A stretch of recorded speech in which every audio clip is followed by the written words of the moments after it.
Welcome back to Beginner Adult Hockey. I am sorry I have been absent for a couple of weeks or a couple of months. If you watched my last video, we've been traveling pretty much all winter for youth hockey, and that has been very, very exhausting, and it's burnt me out just a little bit. So I am back because today I wanted to talk a little bit about USA Hockey rule changes, which they have released. As you probably know, they come out with a new rule book every 5 years.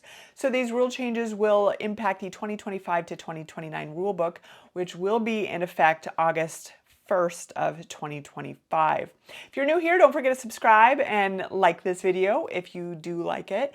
And if you don't want to watch the video, you'd rather read these rule changes, I have a link in the description below with all the rule changes that are happening for adult hockey specifically.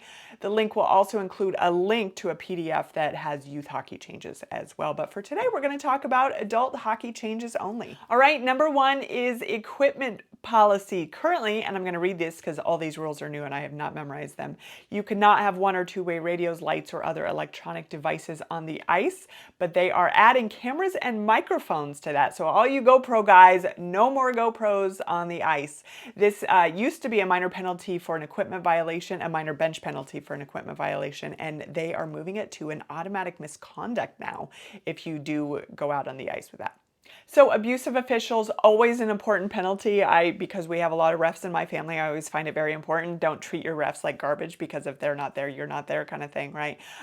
They do make mistakes, and that's, whatever, it is what it is. But abusive officials, they did change the penalty. So if you player or coach who uses obscene, profane, or abusive language to any person after the game, so they don't even have to do it to officials, to anybody after the game is over, moves it from an automatic misconduct to an automatic game misconduct. So just so you know, don't do that. They're going to penalize you even more if you do that now.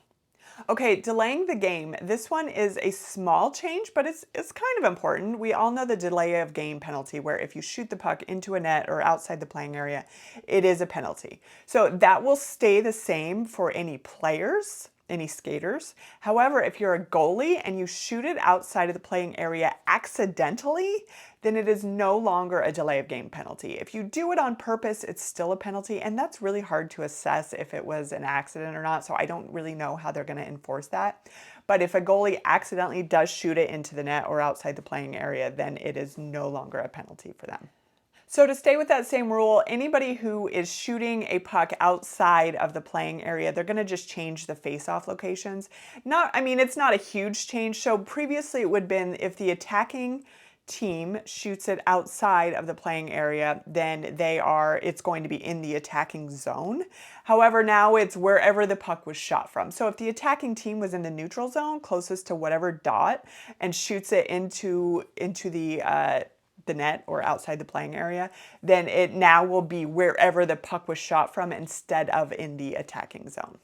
So icing the puck face-off locations, and this isn't icing the puck. This is if a official gets it wrong. So they call icing, but it wasn't actually icing. This happens if they don't wait till it gets to the bottom goal line and they call it, or if it just anything, right? And they say, hey, I made a mistake. So previously what the rule said was the end zone face-off spot nearest to the location of the puck where the play was stopped. But now they're going to change it to center ice no matter what. So if an official says, I made a mistake, it wasn't actually icing, then the face-off location will be at the center dot no matter what.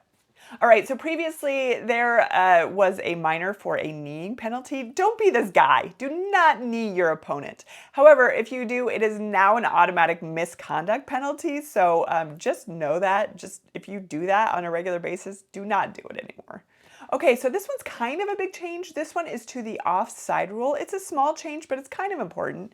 So if you are on a delayed offside, which means your team is offside, they're still in the zone, they have not gotten out of the zone, you have the puck outside of the zone and you shoot on the goalie, previously was a stoppage of whistle. I always thought it was a penalty. It should be a penalty, but it's not. Stoppage of whistle. They've changed that so it's no longer a stoppage of whistle in adult hockey. So if you shoot at the goalie on net while your team is still on a delayed offside, it no longer will be a stoppage of play.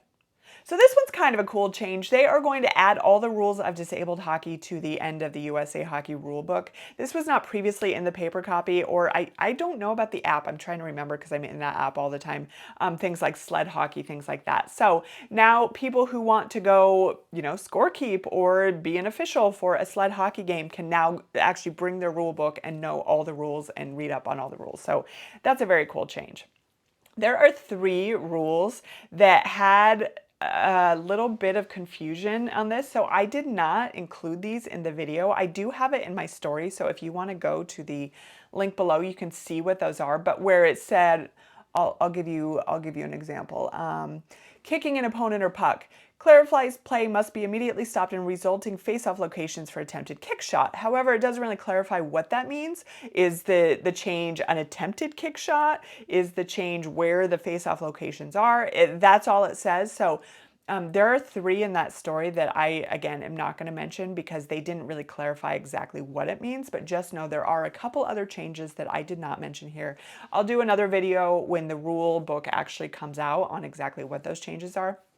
But these are the big changes to the 2025-2029 USA Hockey Rulebook. Nothing huge, nothing groundbreaking, so just know that these are things that are going to be implemented, but there's not any huge change coming up to the rulebook when it is implemented on August 1st. 2025. Don't forget to subscribe and like below and let me know any other videos you want to see. I'm hoping to get back to making more videos. I just, like I said, have been very burnt out and we still have 2 months of youth hockey left. So hopefully I'll have some time to do it. Thank you for watching.